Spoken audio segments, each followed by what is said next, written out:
Hello tout le monde, c'est Golepi pour No King Trading, j'espère que vous allez bien. On se retrouve pour la petite vidéo analyse de début de semaine, donc au programme les grosses capitalisations Bitcoin et Ethereum. Ensuite on fera un petit point sur la macro et pour terminer on passera aux alts que vous m'avez demandé sur le Discord. On va commencer directement par le Bitcoin qui nous offre pour le moment un plutôt beau lundi, donc tout en restant mesuré étant donné que pour le moment on reste sous cette chape de plomb que sont les moyennes mobiles court terme que vous voyez ici, hein, toutes ces moyennes mobiles que vous voyez ici. Ces moyennes mobiles elles sont particulièrement importantes parce qu'elles ont toujours été respectées depuis qu'elles ont cédé du coup début avril. Donc vous voyez ici on l'a retesté ici, ici, ici. Pour le moment on est en train de les retravailler, elles ont été aussi respectées ici. Bref, ces moyennes mobiles, elles représentent pas mal en journalier, en vue journalière. Ainsi, on va particulièrement toujours surveiller les 34-36 000 qui sont notre principale zone de résistance pour le moment. Donc, à savoir que c'est... Hop, je pense qu'on peut l'activer, VH, VL. Donc là, ce que vous voyez, c'est le volume profile de toute cette année 2022. Et on peut voir que la VAL qu'on voit ici, value low, et la VAH qui se situe ici. Donc tout ce que vous voyez en vert ici, c'est là où 68% du volume a été tradé cette année. Donc on pourrait considérer ces niveaux comme là où il y a eu le plus d'acheteurs et de vendeurs d'accord sur le prix, si on devait simplifier. L'entrée du coup dans cette VAH, ça, pour moi, ça signifiera une prise de profit, un allègement des positions longues, ou en profiter pour se replacer sur le BTC en tant que short. Enfin, pour moi, si on a un relief ici, ça sera de toute façon une nouvelle opportunité pour profiter d'une nouvelle baisse, parce que, à mon sens, on sera toujours sur une correction haussière dans un rallye baissier. Donc 34-36 000, qui est un niveau qu'on avait également travaillé pas mal de fois, donc à savoir en début d'année, en janvier 2022 ici, et ici au cours d'une rapide mèche. Pour moi, c'est vraiment ce niveau qui importe, et c'est celui que je surveillerai ici, que je commencerai à rebâtir des put options pour ma part. Donc vous pouvez aussi short en levier 1, attention au funding rate, c'est ce qui doit normalement vous faire vous rendre méfiant, donc ne pas se faire avoir par le funding rate et des frais trop élevés. Mais donc dans un second temps, hop, si on vient du coup à atteindre les 34-36 000 et que ça se passe bien globalement ici. Notre résistance majeure, elle se situe du coup sur les 39 000, donc 38 972 si on veut être précis, étant donné que c'est le point of control de l'année 2022. Donc, point of control, qu'est-ce que ça signifie? C'est le niveau où il y a eu le plus de volume sur l'année 2022. Donc, entre autres, là où le plus de vendeurs et d'acheteurs sont d'accord, là c'est vraiment ce point où le prix paraît le plus juste. Et par conséquent, ça devrait être une zone de résistance assez notoire. Et également, on a beaucoup congestionné sur ces niveaux. Donc vous voyez, sur toute cette partie de l'année, on a beaucoup traîné autour des 39 000 $, et c'est pour ça que pour moi, ça constitue notre résistance principale. Donc, comment ça bâtir un put option ici, ici, et au dernier recours ici, c'est vraiment quelque chose qui me paraît absolument pas délirant. Et c'est personnellement ce que je compte mettre en place dans les prochaines semaines si on vient avoir un retour sur ces niveaux. Donc je pense que j'ai à peu près fait le tour sur le BTC. On va maintenant passer du coup à Ethereum. Concernant Ethereum, du coup, donc, comme je le rappelle à chaque vidéo, qui actuellement se comporte comme un BTC avec un delta plus élevé, avec une volatilité plus élevée, il a un peu plus saigné, comme on l'avait constaté de toute façon la semaine dernière sur le ratio Ethereum-BTC. On a du coup globalement les mêmes points les mêmes points à noter que sur Bitcoin, à savoir ce niveau de support visible, on va dire, les 2400, donc niveau qu'on a travaillé en début d'année, on l'a travaillé également ici, on est revenu le chercher rapidement ici, ça constitue un premier niveau de résistance et sûrement un niveau que beaucoup d'intervenants ont à l'œil. Donc ce qui fait que beaucoup d'intervenants risquent d'essayer d'envoyer un short ici, enfin bref, ou en tout cas se couvrir à la baisse. Ce qui fait qu'on pourrait squeeze, et pour moi, un squeeze short ici nous amènerait sur ce high volume node qu'on a ici. Donc vous le voyez, il est, on le voit bien ici, de toute façon ça paraît plutôt cohérent étant donné qu'on a pas mal, eu de volume échangé sur ces niveaux. Également, ça semblerait cohérent dans le cas où, par exemple, Bitcoin revient sur les 39 000 $. C'est pas le scénario que je priorise, mais imaginons que le Bitcoin revienne sur les 39 000 $. Le fait qu'Ethereum revienne sur les 2600, ça indiquerait, enfin seulement sur les 2600, tandis que le Bitcoin revient à 39 000, ça indiquerait une certaine faiblesse d'Ethereum, étant donné que si on devait normalement comparer, ce serait plutôt ici qu'Ethereum devrait s'arrêter. Étant donné que le TH est plus faible que le BTC, comme on le voit actuellement sur le ratio Ethereum-BTC, je pense qu'on n'ira pas beaucoup plus au-dessus des 2600 sur Ethereum, et c'est ce qui me semblerait le plus cohérent, étant donné qu'on concentre pas mal la liquidité sur le BTC.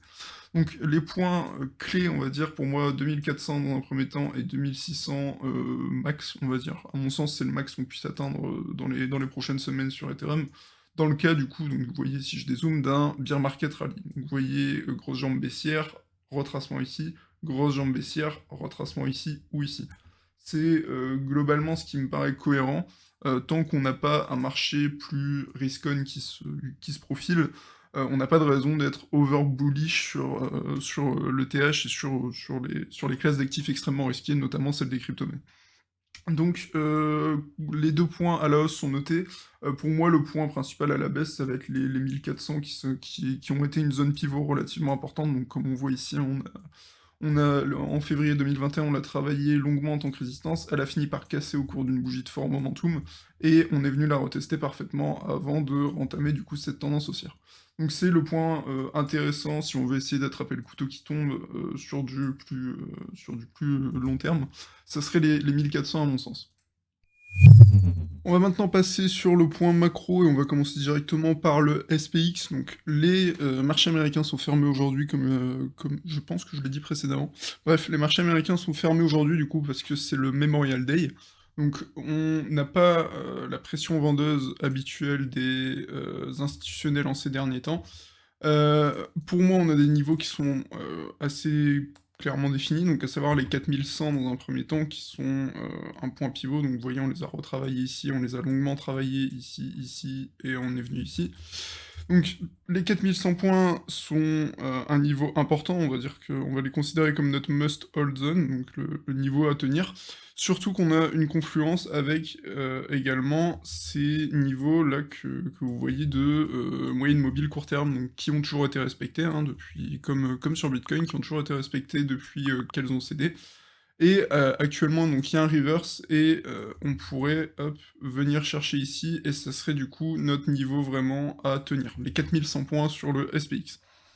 Donc en target, on va dire, assez conservatrice, ça serait les 4300 points, 4200 points. On arrive quand même dans une zone où les acteurs vont chercher plutôt des shorts, c'est ce que je vois notamment sur Twitter, donc via des comptes qui sont plutôt spécialisés en indices traditionnels, en marché traditionnel, pardon. C'est pour ça que ici on commence à rentrer dans une zone de danger, une zone dont les intervenants se méfient. On devrait avoir également ces moyennes mobiles ici qui se prolongent et qui vont nous créer une confluence ici sur les 4300 points, et c'est pour ça que c'est le niveau que je surveille particulièrement pour les prochains jours. On va passer, donc on va pas regarder tout ce qui est Nasdaq, etc., parce que de toute façon ça sera vachement corrélé avec le SP500. On va revenir encore une fois rapidement sur les taux, donc les niveaux qui sont pour l'instant toujours respectés, donc je peux enlever les moyennes mobiles. On est toujours sur ces niveaux du coup qu'on a pas mal travaillé, donc à la hausse ou la baisse. Les 2,75 c'est le niveau qui devrait tenir pour le moment, donc en dessous ça serait les 2,50, mais je pense pas qu'on aurait une baisse des taux de 0,20% dans les prochaines semaines, prochains jours. Je m'attends plutôt à une congestion, hein, de toute façon je l'avais dit, des taux, donc ce qui devrait nous laisser dans un marché quand même relativement risk-off. Je pense que j'ai à peu près fait le tour pour les taux. Le DXY du coup qui est l'indice de force du dollar américain qui continue de se calmer, il n'y a pas grand chose de plus à dire. Évidemment on voudrait en tant qu'acteur du marché crypto, on voudrait voir cet indice plutôt entamer une descente, enfin entamer une tendance baissière. Pour le coup, actuellement, c'est toujours pas le cas. On est, toujours dans une tendance de fond haussière, hein. Si je me mets en weekly, de toute façon, c'est très, très clair. À voir quand on franchira, du coup, ce palier qui a déjà servi de résistance, donc les 105. À voir quand on le si on le franchit, quand on revient titiller ces niveaux, ce qui est quand même relativement probable. Pour terminer, donc le VIX très rapidement, hop. Le VIX, il continue d'être relativement calme, hein. Le VIX, c'est l'indice de volatilité du SP500, donc l'indice qu'on vient de regarder. Il continue de se calmer pour le moment. On est toujours dans ce milieu de range, donc les marchés sont un peu tendus, mais c'est surtout au-dessus de ce niveau, du coup, des 36 enfin 36 même, 38, que ça risque de s'accélérer. C'est vraiment le palier ici, donc quand il a été, quand il a été très, enfin franchi avec beaucoup de force, comme on le voit par exemple ici, hein, c'était très très violent. C'est là où on a eu notre crise du Covid, et si on remonte un peu plus dans le temps, hop, normalement, ouais, donc là on a la crise des subprimes, les niveaux de volatilité qu'on a atteints lors de la crise des subprimes. Ça, c'est le niveau des 77. Donc, je pense que j'ai à peu près fait le tour côté macro. On va passer rapidement sur les quelques petites métriques propres aux cryptos que je regarde. Donc la Bitcoin dominance qui, gagne toujours en force de toute façon, c'est, ce qui devait arriver. L'argent qui était, situé dans les alts revient progressivement vers, le Bitcoin, qui est un peu notre valeur refuge à nous, à l'échelle de la crypto-monnaie. On va donc, j'insiste sur à l'échelle de la crypto-monnaie. Pour moi, on aura tôt ou tard une dominance qui remontera sur les 50%, et par extension, les alts devraient continuer de saigner. Donc c'est pour ça, sur Twitter, j'ai récemment dit d'éviter, de DCA trop violemment sur les alts, garder de la liquidité, parce qu'on est vraiment pas à l'abri, on peut encore avoir plus de soldes sur les alts. Le TH dominance remonte légèrement également, donc on a eu un petit mouvement d'Ethereum un petit peu sympa qui s'est profilé. Et pour terminer, donc l'USDT dominance, donc qui est très très intéressante, je vais passer plutôt en daily, qui est très très intéressante parce qu'elle permet de savoir si les investisseurs libèrent du capital pour repasser sur des cryptos, sur les actifs volatiles, on va dire. Et on peut voir depuis maintenant 2-3 jours qu'on est sur une petite baisse. Donc c'est relativement cohérent avec le petit sursaut qu'on a eu ce matin. À surveiller de près, notamment si on vient aller en dessous de ce niveau qu'on a pas mal travaillé, donc le niveau des 6%. Si on commence à aller en dessous, ça pourrait devenir intéressant, mais de toute façon, ça se répercutera sur le prix du BTC. Je pense qu'on a à peu près fait le tour côté macro, du coup on va maintenant passer aux altcoins. On va maintenant passer aux alts que vous m'avez demandé sur le Discord, et on va commencer par Solana. Donc Solana que je trouve pas très propre, si on compare, bah déjà toutes les alts sont moches, en étant pragmatique, mais je la trouve particulièrement moche comparé par exemple à un Avalanche qui frétille un peu plus, que là Sol peine vraiment à amorcer un vrai mouvement, quoi. Du coup, comme d'habitude, j'ai sorti du coup le petit volume profile, et on a 3 niveaux, donc on pourrait totalement acheter ici et espérer du coup un upside. Encore une fois, c'est jouer un play tactique, jouer un trade tactique, c'est pas acheter ici pour espérer revendre ici dans quelques semaines. C'est vraiment histoire de profiter de l'excès de baisse pour attraper un petit mouvement haussier. C'est très clairement ça qu'on joue, enfin que en tout cas je joue à titre personnel sur les alts. Je joue pas l'investissement en mode DCA pour le moment, et pas avant un petit moment. On a du coup quelques niveaux qui se dessinent sur Sol, donc on a ce premier volume note qu'on voit ici, donc je vais vous faire des traits au fur et à mesure. C'est le niveau le plus proche qu'on a, et qui peut très probablement servir de résistance, donc c'est le niveau des 50, qui en plus est une résistance psychologique, le niveau des 50 $. C'est notre gros volume note, du coup on le voit très clairement ici. Dans un second temps, on aura un petit spike ici de volume sur les 65,84. Donc petit spike qui risque potentiellement de réagir comme résistance, donc à voir évidemment le comportement de Bitcoin et le sol BTC qu'on va checker après. Et ensuite, ça sera l'entrée dans la value area, du coup, ces deux niveaux-là, tout là, c'est vraiment le moment où il faut exit sur sol. Donc on peut complètement essayer d'acheter ici pour essayer de prendre une première vente ici et une deuxième vente ici, mais il faut très clairement, s'attendre à un upside de BTC dans ce cas-là, donc ce à quoi, personnellement je m'attends depuis quelques semaines. Toujours tenter le play tactique, n'essayez pas de on va chercher, la résistance là, c'est vraiment très, très compliqué pour les alts en ce moment, ne soyez pas trop gourmands, play tactique, là on a quelques petits niveaux qui sont pas très greedy, donc les 50, donc là il est un peu late déjà pour les 50, mais 50 pour voir si ça tient et ensuite ça sera les 65 qui me paraît très pertinent, ce niveau aussi. Donc, concernant le sol BTC, hop, donc sol BTC qui est globalement à peu près dans la même configuration, donc on n'est toujours pas revenu dans ce range, donc qui pour moi sera le range sur lequel il commencera à être intéressant d'investir, donc tout le range là, ça peut être pertinent. Euh, on a encore une fois des niveaux relativement clairs qui se délimitent, à commencer par du coup ce niveau de résistance qui a pas mal servi, et ensuite les 20 000 Satoshi qui sont notre résistance principale, étant donné que c'est un niveau qu'on a travaillé à 2 reprises, sur lequel on a eu quelques réactions acheteuses. Donc encore une fois, je tenterai pas de gros investissements sur les alts pour le moment, pas avant qu'on ait un contexte un peu plus favorable. Pour moi, il faut vraiment rester concentré sur Bitcoin, Ethereum. Si vous voulez, en fait, même si vous voulez DCA dans l'absolu, DCA sur le Bitcoin reste, à mon sens, la meilleure solution.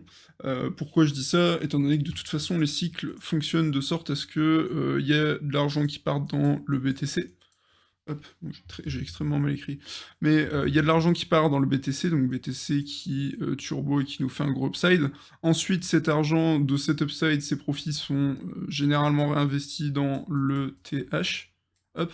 Et l'argent du upside de TH, donc TH qui monte aussi évidemment, et l'argent du upside de TH est ensuite réparti vers les alts. Donc, hop.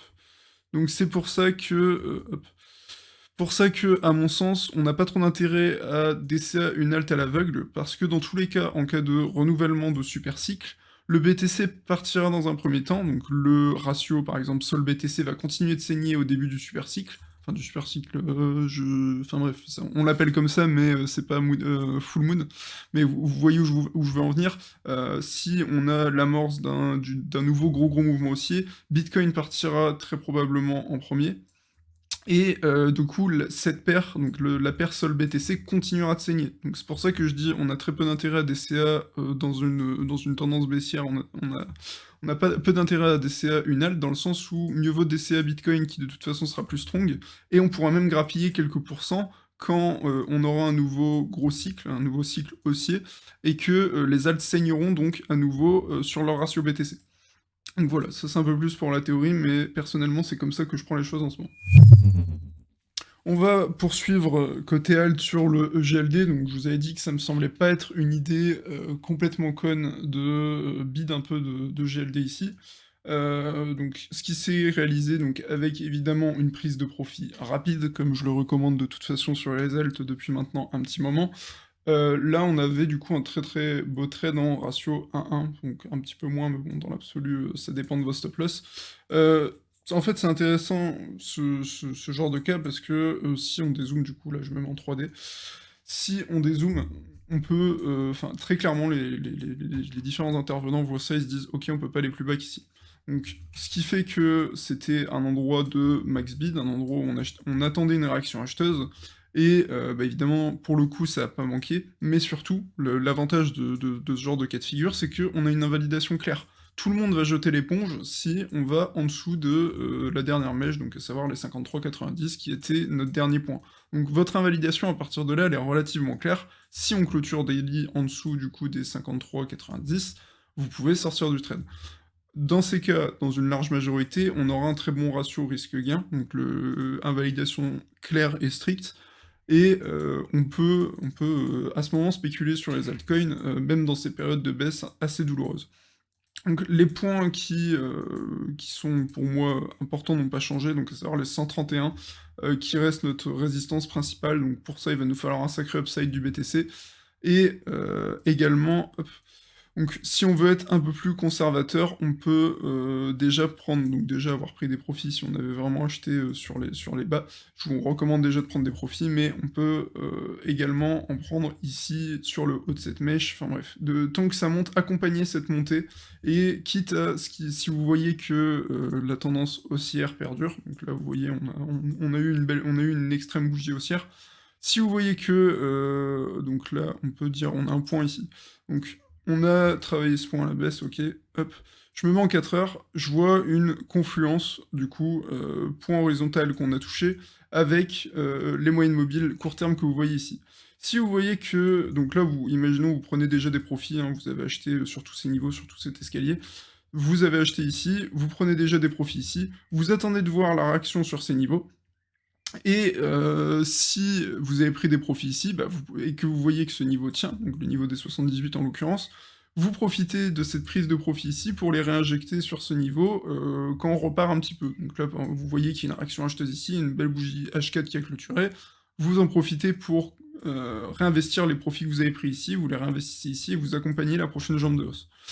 Moi personnellement, c'est comme ça qu'il me semble le plus pertinent de jouer sur les alts actuellement. Donc c'est, globalement sur du swing et sur des mouvements un peu propres que nous fait BTC. Le but, c'est toujours d'accompagner. Heu, Gardez toujours en tête qu'on reste dans une tendance baissière. Donc là, théoriquement, les probabilités qu'on, donc du coup là, vous voyez hausse ici, baisse ici, hausse ici, donc on est encore stoppé par cette moyenne mobile. On a plus de probabilité de faire une baisse, une nouvelle baisse encore plus basse, pardon, que, turbo et aller au-dessus des 102 et marquer un sommet plus haut que le précédent. Donc ça, c'est pour le coup, c'est plutôt statistique, mais voilà du coup comment, ça peut être pertinent de jouer les alts en ce moment. Contre le BTC, du coup, je pense qu'il y a pas grand-chose à ajouter. Je vais me mettre en 3D, je vais désactiver les indicateurs. C'est ce niveau de toute façon sur lequel beaucoup attendaient une réaction. On avait beaucoup travaillé, sur les, 2150, 2000, enfin bref, tous ces niveaux-là, on avait pas mal travaillé du coup durant l'été dernier, durant «l'hiver crypto» entre gros guillemets et on a, du coup une réaction assez intéressante. Gardez en tête qu'on a, encore une fois, on est dans une tendance baissière de fond, de toute façon c'est extrêmement clair.